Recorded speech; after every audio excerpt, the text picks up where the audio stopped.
So bila kita kumpulkan 10,000 unit Nokia 3310 yang dulu punya, kita bakar, lepas tu kita ekstrak emas, kita akan dapat 1 gram emas. Tapi untuk iPhone punya, kita kumpulkan 100,000 unit.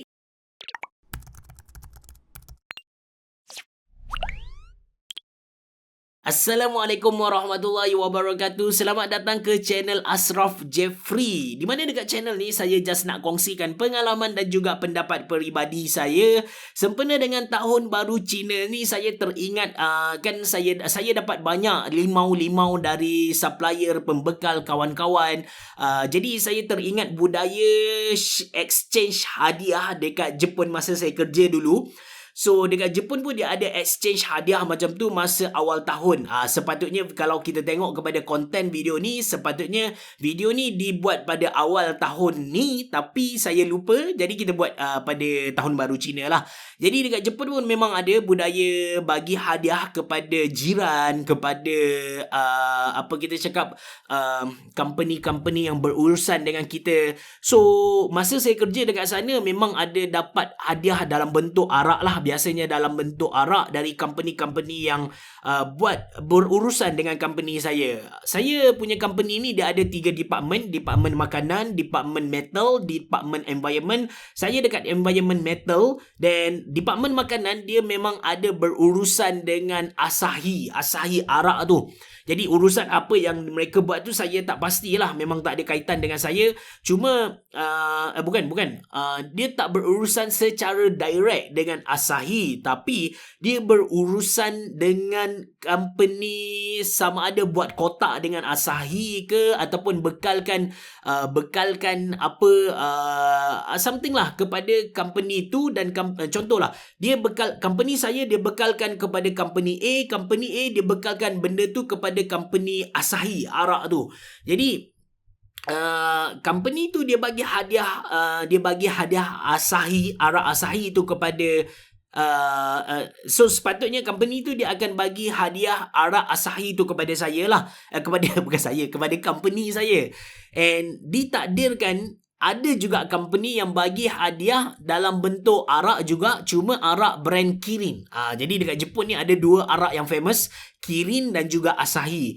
So dia bagi bentuk Kirin, tapi tiba-tiba saya tengok branch manager untuk food department tu dia hantar balik kepada orang yang bagi hadiah tu. Dia minta maaf gila-gila, and saya nampak lah kejadian tu betul-betul di hadapan mata saya. Dia cakap dia tak boleh terima. Alasan tak boleh terima tu dia tak bagi tahulah, tapi dia cakap dia tolak dengan baik-baik. Dia cakap sorry, kami tak dapat terima arak dari arak brand Kirin. So kami boleh terima brand Asahi sajalah. Jadi sorry, saya tak berapa sihat. Saya tanyalah senior saya. Saya suka bertanya. So saya tanya senior saya, kenapa branch manager food department dia tolak benda tu kan? Dia tolak arak kan? Bukan ke orang Jepun semua minat arak kan?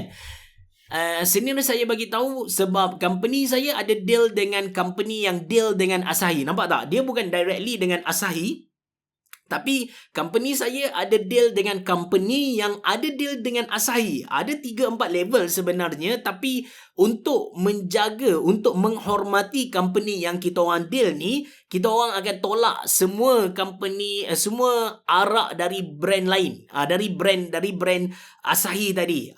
Kirin ke, katakan ada Tiger ke, ada apa, ada Carlsberg ke, kita orang akan tolak semua benda tu. Kita orang akan terima arak yang brand Asahi semata-mata.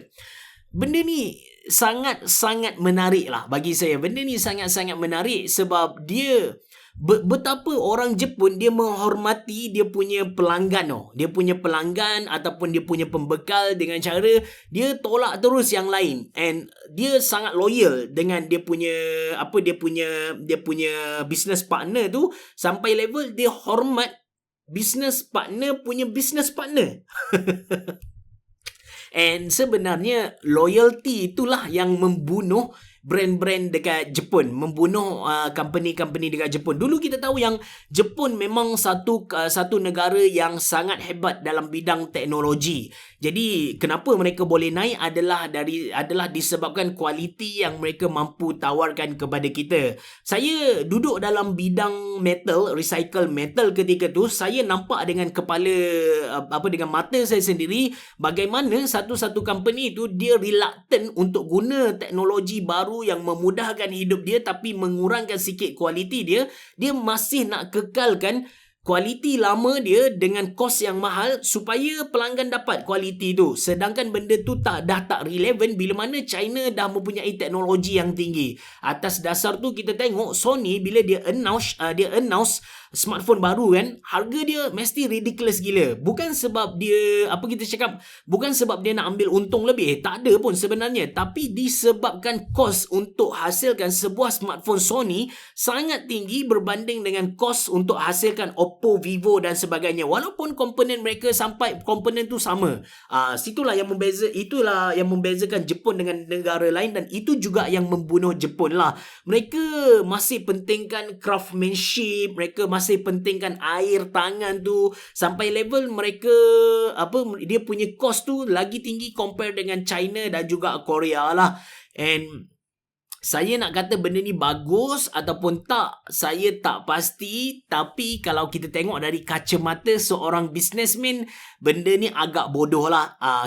Bila kita buat business ni kan, kita kena follow apa yang market inginkan. Kalau dulu saya tak nafikan orang beli smartphone nak pakai 2-3 tahun, benda tu tak dinafikan, betul. Tapi sekarang apa yang saya dapat perhatikan, sebenarnya orang beli phone dia nak pakai maksimum pun 2 tahun macam tu lah. Kebanyakan orang akan tukar dia punya smartphone lepas 2 tahun. That's why anda boleh tengok macam telco, Digi, Maxis, Celcom, mereka akan buat kontrak selama 2 tahun. Sebab itu memang behavior customer sekarang. Dan tak pelik bila mana satu hari nanti orang akan pakai smartphone tu dalam 2-3 bulan sahaja, lepas tu tukar baru, lepas tu tukar baru, lepas tu tukar baru. Tak pelik, benda tu boleh berlaku. And sebagai peniaga, kita kena catch up dengan apa yang berlaku tu. Kita tak boleh macam aku kena berkeras dengan cara aku. Kena ingat, bila kita meniaga ni, kita bukan nak menang dengan customer, tak, tapi kita nak dapatkan duit customer. Maka apa yang customer nak, kita offer kepada dia.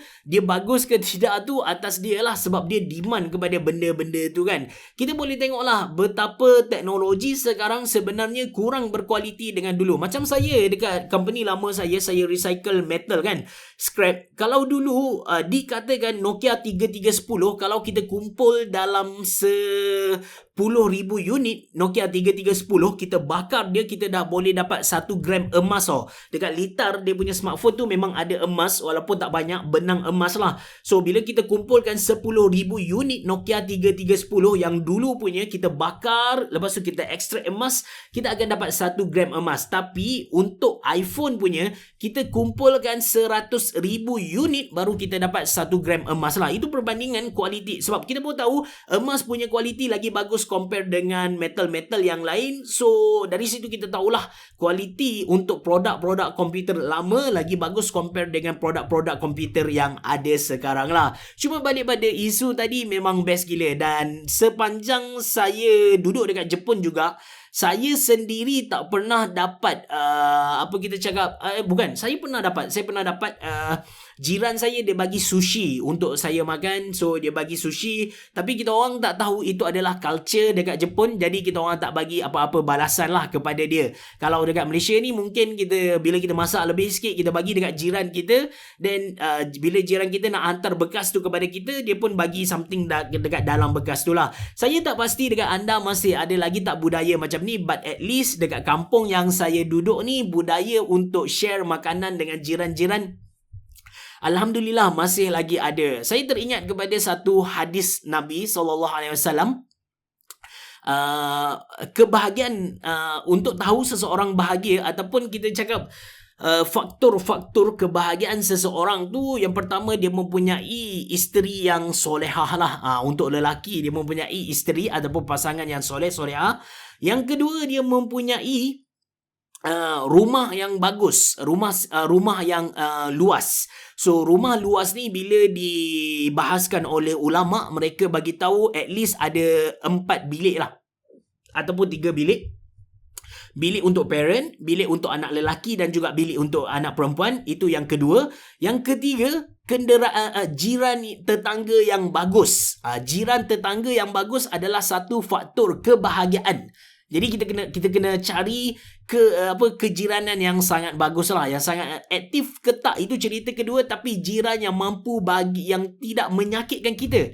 Ada banyak video-video yang viral dekat Facebook kan. Dia tunjuk jiran dia buang sampah ke dalam dia punya halaman rumah, jiran dia bela anjing lah. Maka benda-benda tu dia akan efek kepada kebahagiaan kita. Dan yang keempat, apa yang menentukan kebahagiaan seseorang, hadis ni ialah hadis sahih, ialah pengangkutan yang bagus. Pengangkutan yang bagus bukanlah bermaksud yang kita kena beli Alphard ataupun kita kena beli Ferrari, tak. Tapi kenderaan yang kita boleh guna dia untuk bergerak ke mana-mana dengan selesa. Ada aircon, anak pun tak panas. So itu antara penanda aras kebahagiaan lah. Jadi kalau anda ingin kejarkan kebahagiaan, kita penuhi dulu apa yang Nabi sebut tadi, 4 benda tadi. Cukup 4 benda ni, kita cari benda lain pula. Alright, so itu saja dari saya. Terima kasih kerana menonton. Assalamualaikum warahmatullahi wabarakatuh. Bereboh. Jumpa.